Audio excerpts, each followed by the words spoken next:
कई कई गद उछल उछल कर कह रहे थे कि दुश्मनों की साजिश है, ये दुश्मनों की साजिश है। दुश्मनों ने मैनाओं को हचकाने के लिए कोई बाहर का जानवर लाके कफस में छोड़ दिया। हुजूर आलम ने वहीं खड़े खड़े तुम्हारा फैसला कर दिया था। हमने अपनी टोपी उतारकर उनके कदमों में डाल दी। ये सर पर चोट और ये कमजोरी तो कुछ और ही बयां कर रही है। हुजूर, मैं फकीरों से भी बदतर हूँ। हुजूर, आप चाहें तो खाना खराबी से बच सकता हूँ। हुजूर आला, कल आप फरमा रहे थे कि कोई आला अंग्रेज अफसर फलाकारा मैना को दिल दे बैठा है। हाँ काले खां, उस रोज ताऊ से चमन में जब साहिब आलम अपने खुशामदियों के साथ तशरीफ लाए तो उनके साथ एक खूबसूरत नौजवान मसाहिब था, और जिसे मैं नहीं जानता था।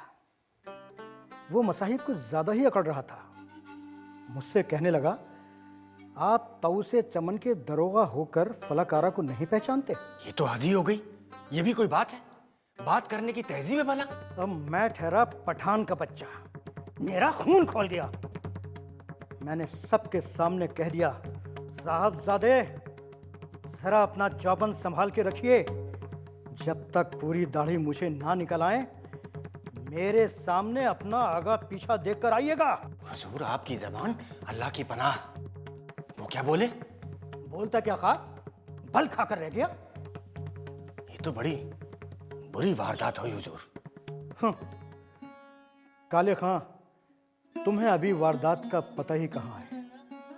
मेरे कुछ आदमियों ने बताया कि सुल्तान आलम जब अंग्रेज अफसरों के साथ ताऊ से चमन आए और उन्होंने अंग्रेज अफसर को मैनाएं दिखाईं, तो मैना फलाकारा ने बरजस्ता ऑल फॉल बकना शुरू कर दिया।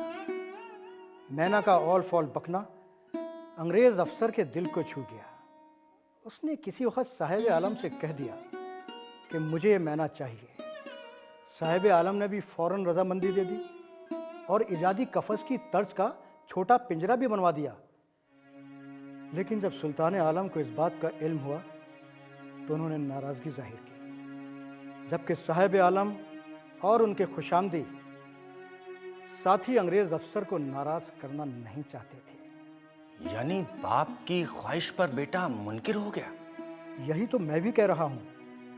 इस वक्त महल में अंदर ही अंदर जाने क्या क्या साजिशें हो रही हैं। पर हुजूर, अब तो आपके मुताबिक बादशाह सलामत ने फलाकारा मैना को मेरी बेटी को देने का फैसला सुनाया था। ये दुरुस्त है, लेकिन साहिब आलम सुल्तान आलम का हुक्म नहीं मानेंगे। तो नवाब साहब बादशाह सलामत का हुक्म नहीं मानेंगे?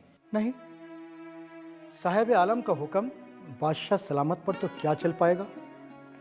अलबत्ता वो तुमसे उस मैना को जरूर खरीद लेंगे, मुंह मांगे दामों में। अक्सर लोग बादशाही तोहफे बेचकर पैसा कमाते हैं, लेकिन काले खां, अगर तुमने अपनी मैना को अंग्रेज अफसर को बेच दिया तो सुल्तान आलम को सख्त मलाल होगा। मलाल हो उनके दुश्मनों को, मैं मैना उनको हरगिज ना बेचूंगा। अब एक बात मेरी गौर से सुनो। अगर तुम्हारे पास छोटे मियाँ यानी दरोगा अहमद अली खां मैना खरीदने के लिए आए तो जैसा वो कहें वैसा ही करना। इसी में तुम्हारी भलाई है। इंशाअल्लाह ऐसा ही होगा हुजूर। अब मुझे इजाजत दें। खुदा हाफिज। खुदा हाफिज।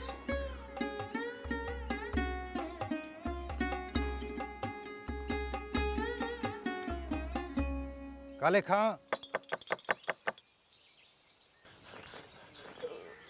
तस्लीमात हुजूर। हुजूर, मैं काले खां। हुजूर, मेरी क्या हैसियत कि मैं आप जैसे सरकारी ओहदेदार और अहलकारों को घर बिठा सकूं जहां बैठने के लिए बोरियां भी नहीं है। हुजूर, काले खां, हमारे पास वक्त बहुत कम है। हम तुम्हें मुकदमे का शाही फरमान सौंपने के लिए आए हैं। हुजूर, मुझ में इतनी सख्त कहाँ कि शाही हुक्मनामा पढ़ सकूं। हुजूर, चलो मैं पढ़े देता हूँ। हुजूर, शाही हुक्मनामा मेरी समझ में कैसे आएगा। हुजूर, काले खां वल्द यूसुफ खां को मालूम हो कि अर्ज़े दाश्त उसकी हुजूर में गुजरी। हरगा ताउसेजमंद की मैना अपनी फलक आरा को चुराकर अपने घर ले जाना, उसका ये मौजीब इकरार उस पर साबित है। बिना बरी उसको मुलाजिमत सुल्तानी से बरतरफ किया गया, मगर तनख्वाह उसकी बहाल रहेगी। मैना फलक आरा को काले खां की साहबजादी मस्कुरा मुसम्मत फलक आरा बेगम को बरसबील इनाम अता हुई। इसके अलावा शाही खजाने से मैना के दाना पानी का खर्च 1 अशरफी महीना मुकर्रर हुआ। नेस काले खां वल्द यूसुफ खां को मालूम हो कि चोरी उस घर में करते हैं जहां मांगे से ना मिलता हो।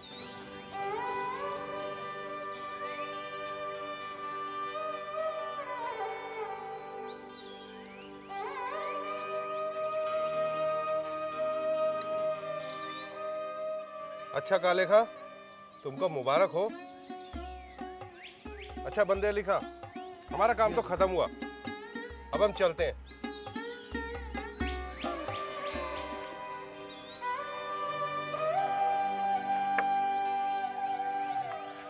या मेरे मौला, तू रब्बुल आलमीन है, रहीम है, करीम है, बिगड़ी बातों को बनाने वाला, बेसहारों का सहारा है।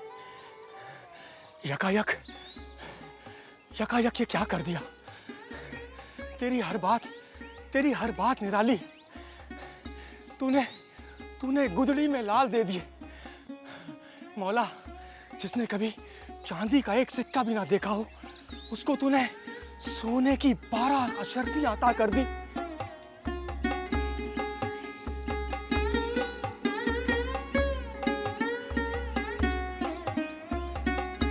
जी में आता है कि चीख चीख कर कहूं कि देखो मैं कल क्या था और आज क्या हूं। या मेरे मौला, तेरी हर बात निराली है। तू दाता है, जिसकी झोली चाहे उसकी झोली भर देता है। या मेरे मौला, पर मैं तो गुनहगार था। मेरे को फिर ये इनामात मुझे किस लिए दिए गए?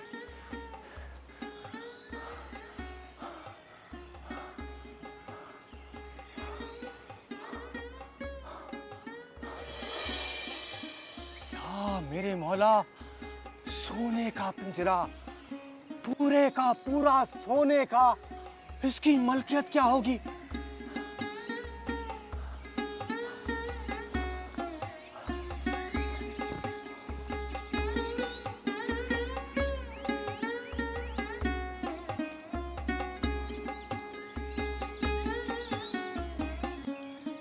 अब्बा, हमारी मैना ठीक होकर आ गई।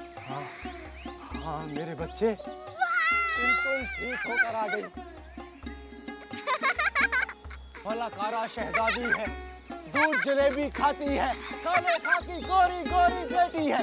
फलकारा शहजादी है, दूध जलेबी खाती है, काले खां की गोरी गोरी बेटी है। फलकारा शहजादी है, दूध जलेबी खाती है। भाई, वक्त का क्या पता, न जाने कब क्या से क्या हो जाए। कब इंसान के सर पर ताज आ जाए और कब इंसान शाह से फकीर हो जाए। बिल्कुल बिल्कुल।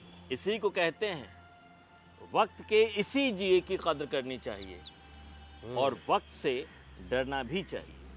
सही कह रहे हैं सर आप।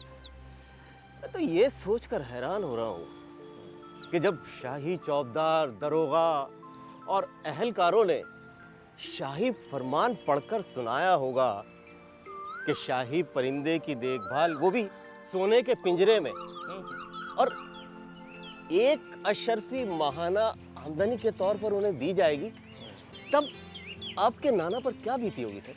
वो क्या अपने हवास में खाक कायम रहते। अरे चूंकि दरोगा नबी बख्श ने उनको हिदायत दी थी जिस पर अमल करना लाजिम था, वो हर थोड़ी देर बाद दरवाजे के बाहर आते और उनकी निगाहें दरोगा अमीर अली खां को तलाश करती।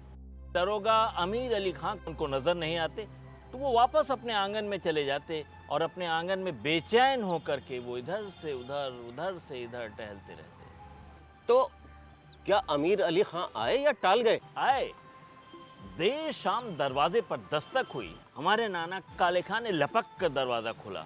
देखते हैं कि सामने दारोगा अमीर अली खां मौजूद हैं और उनके साथ एक देहाती भी खड़ा है। सलाम हुजूर। सलाम। इन्हें पहचानते हो काले खां? हुजूर, सूरत देखूं तो पहचानूं। इसी हुलिये में पहचानते हो क्या? अच्छा, आगे कहीं देखोगे तो पहचान लोगे ना? हुजूर, इनके ढांटे को पहचानूं तो पहचानूं। कायदे की बात कही काले खां। अच्छा देखो, ये बादशाही मैना और इनामी पिंजरे के खरीदार हैं। जी हुजूर। बोलो क्या कहते हो? हुजूर, मैं क्या बोलूं, आप फरमाइए, आप मुख्तार हैं। अच्छा, तो तुमने हमें मुख्तार किया? जी हुजूर, बिल्कुल मुख्तार की। तो काले खां, हमने तुम्हारी मैना इनको बेची और पिंजरा भी बेचा। जहाँ तक रकम का मामला है वो हम बैठकर सोच समझ कर तय कर लेंगे। जनाब, इन्हें बयाना दे दीजिए।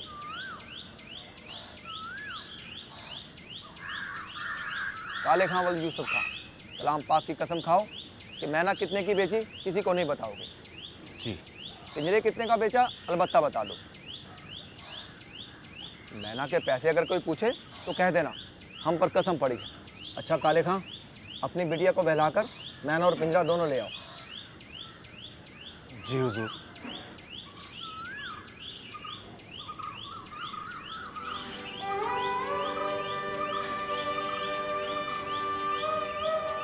पिंजरा बदल दिया।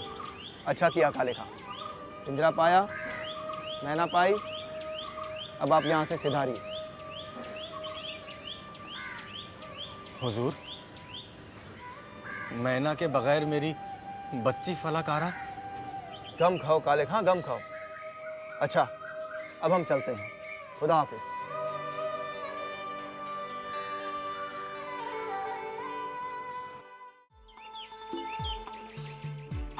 सर, आपके नाना काले खां के तजुर्बात बिल्कुल नए रहे होंगे।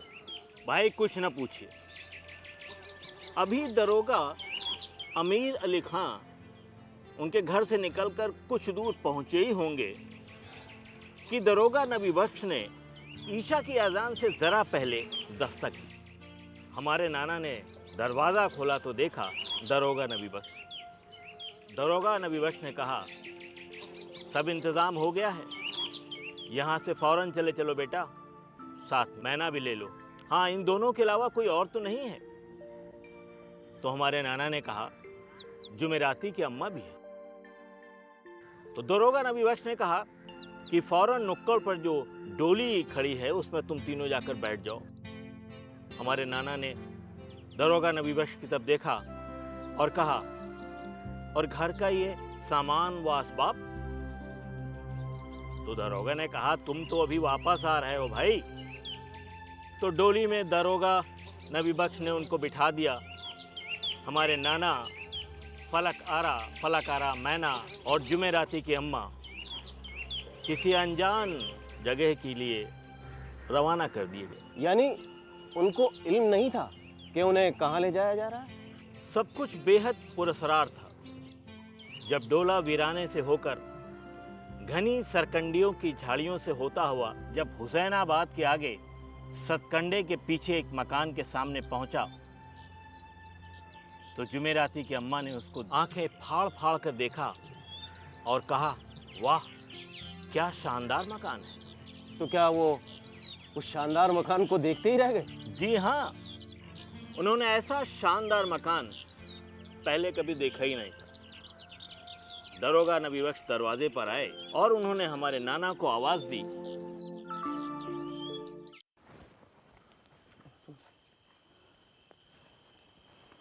काले खां,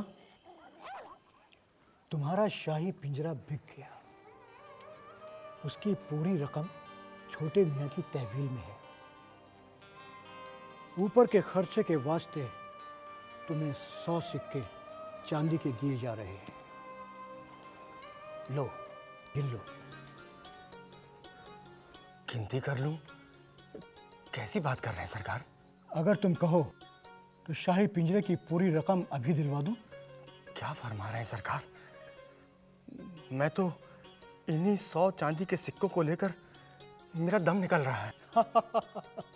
काले खां, शाही परिंदों के दाने पानी की एक अशरफियों को भूल गए जो चांदी की बात कर रहे हो? हाँ हुजूर, उनको तो मैं वाकई भूल गया। और इस वक्त तो मुझे ये भी याद नहीं कि वो मैंने रखी कहाँ है। हुजूर, आपने दीवाना सा बना दिया।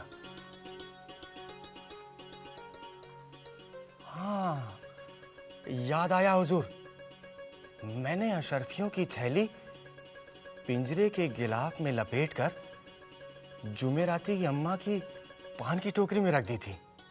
हुजूर, इससे ज्यादा महफूज जगह मेरी अकल में और कोई नहीं आई। हुजूर, आप एक लम्हा ठहरें, मैं अभी आया।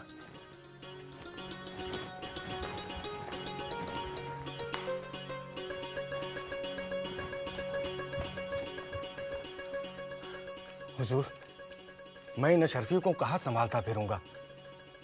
आप इन्हें अपने पास तहवील कर लीजिए या फिर छोटे मियाँ के पास रखवा दीजिए।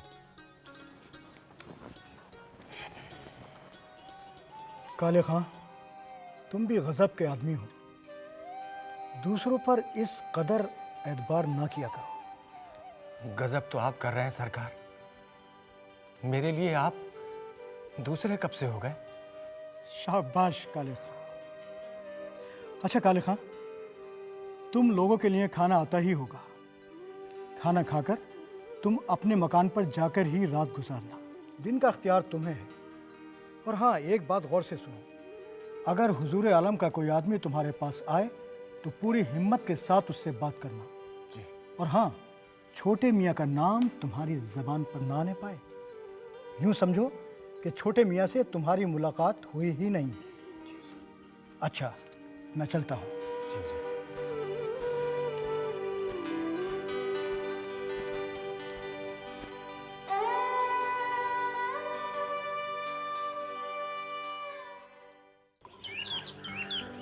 सर, मैं तो सोच सोच कर हैरान हो रहा हूं कि 2-3 दिन के अंदर ऐसा कैसे तूफान बरपा हुआ और आपके नाना ने अपनी आंखों के सामने कैसा कैसा जवार भाटा देखा, और वो भी अपने होशो हवास कायम रखे। मैं होता मैं तो पागल हो जाता सर। अरे भाई, मामला ही ऐसा था। हाँ, तो रात अंधेरे उन्हें अपने घर में नींद कहाँ आती। ऐसे में लाख कोशिश करने के बाद भी वो सो नहीं पाते। रात भर करवटें बदला करते, कभी इधर से उधर, कभी उधर से इधर। ऐसे में एक दिन उन्हें लगा कि कई लोग घर में दबे पांव चल रहे हैं। उनके तो डर के मारे हाथ पैर फूल गए, वो पसीने से तरबतर हो गए। वो आहिस्ता आहिस्ता उठे और अंधेरे में अपनी लाठी टटोली। अंधेरे में अपनी लाठी टटोल कर हिम्मत जुटाकर वो किवाड़ के पास खड़े हो गए। और किवाड़ के पास खड़े होकर के उन्होंने फिर हिम्मत जुटाई और आवाज लगाने लगे, कौन है? सामने आओ। कौन है? सामने आओ। लेकिन वहां कोई हो तो बोले। फिर उन्हें एहसास हुआ ये तो उनका डर है और कुछ नहीं।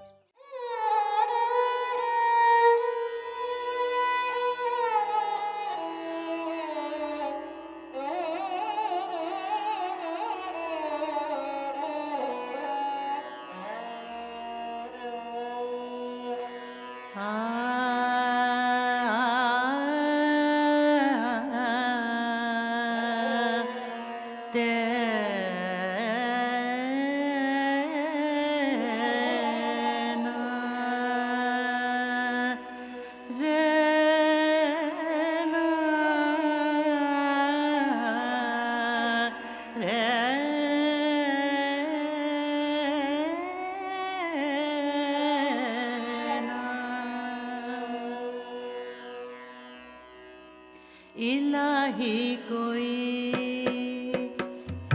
हवा का झोंका, इलाही कोई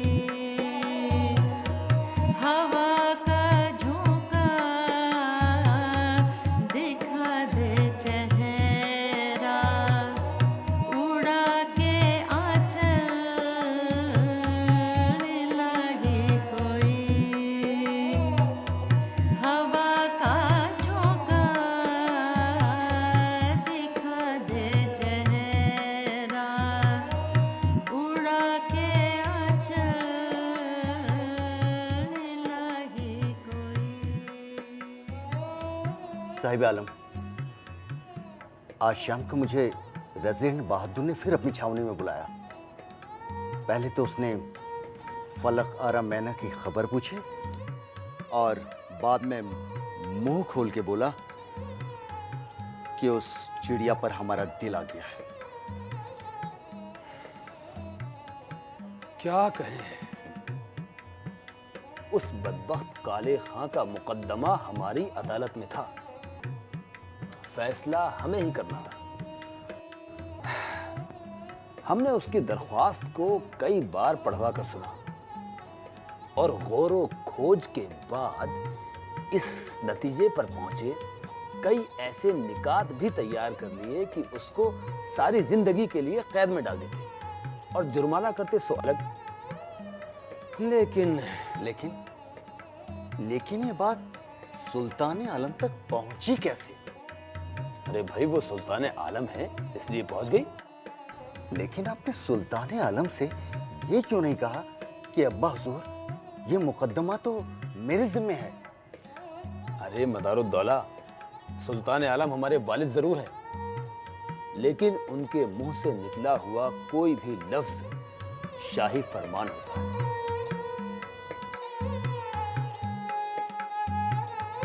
जान के अमान पाऊं तो कुछ अर्ज करूं?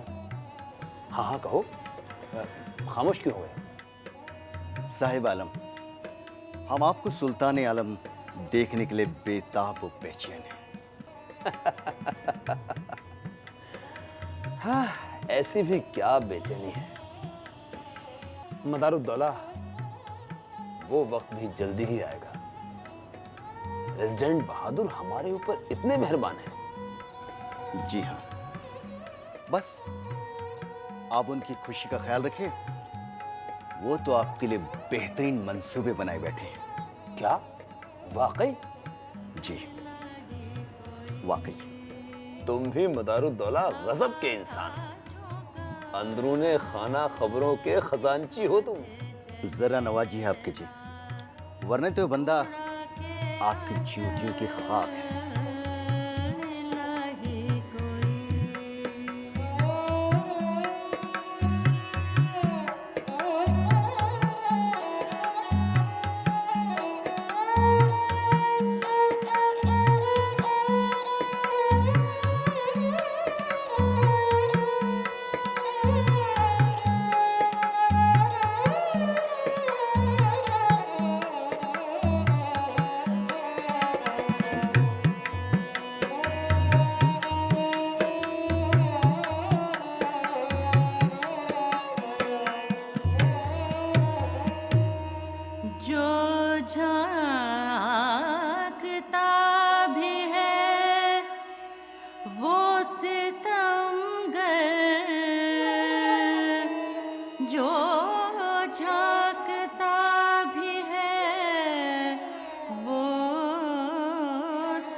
तो खिड़कियों में लगा के आंचल,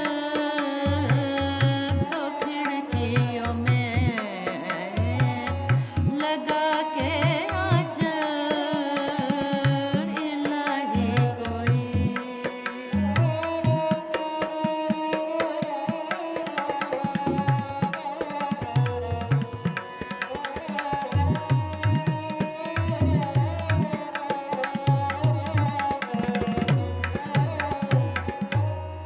जरूर ढाएगा कोई फितना,